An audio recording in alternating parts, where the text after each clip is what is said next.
How are you, OMG Likers? Brian Dawson here, Vicar of the Parish of Havelock North in the beautiful Diocese of Waiapu, and I do not like rugby.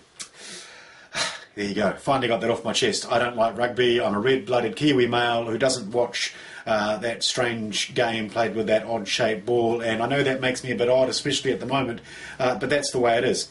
One thing that is interesting me at the moment, though, during this, this International Festival of the Odd-Shaped Ball that we can't name because of copyright reasons, is the way that the national psyche seems to rise and fall depending on how the All Blacks are playing. Now, this is nothing new. It's been happening for years. We know that. And we know, because people who actually get paid to do this tell us, that the actual psyche of the nation, the way the nation's mood is affected, rises and falls depending on how we do in these major sporting competitions.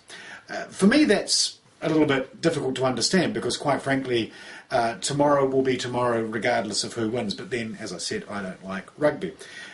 The question for me, though, is if rugby is our national religion, and I'm not entirely convinced it is, but let's say it is, well, then if our psyche can be changed by the whim of a loss or a win, what does that say about the nature of our faith? What does that actually say about this national religion? Most of us have come across people, I know I have, who spend every waking moment of their lives, it seems, chasing the next high. I'm not talking about drug addicts, that's a whole different subject. I'm talking about people for whom faith, for whom religion is about finding the next buzz, finding a way to feel up and bouncy and happy all the time. God is great, Jesus is fantastic, as long as my mood stays up here. But what happens when my mood dips down here?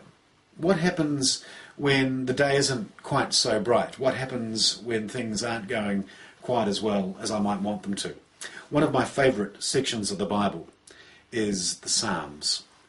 Psalms are a wonderful thing. If you haven't spent much time exploring and just luxuriating in the Psalms in the Bible, please do so. I really encourage you to do so.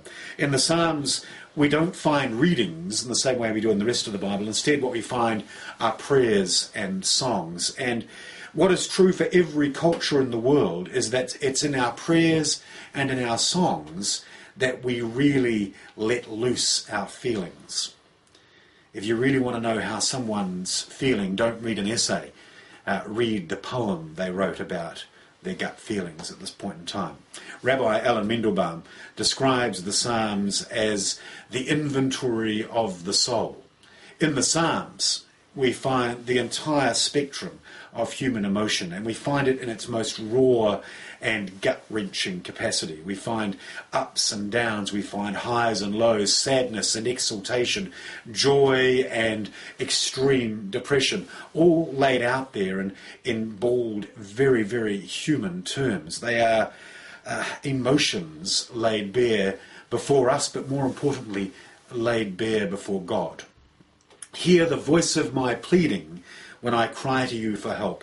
For blessed are you, O God, for you have heard my plea for mercy. You are my strength and my shield, and therefore my heart dances with joy. I don't care about the World Cup, I'll admit that now, but what I really do care about is how we deal with times of highs and lows in our lives and in the life of our nation and our communities. Do we sink into despair? Or do we find a way to rise above that and say, oh God, no matter what's happening around me, you are my refuge and my strength? Be interested to hear your thoughts.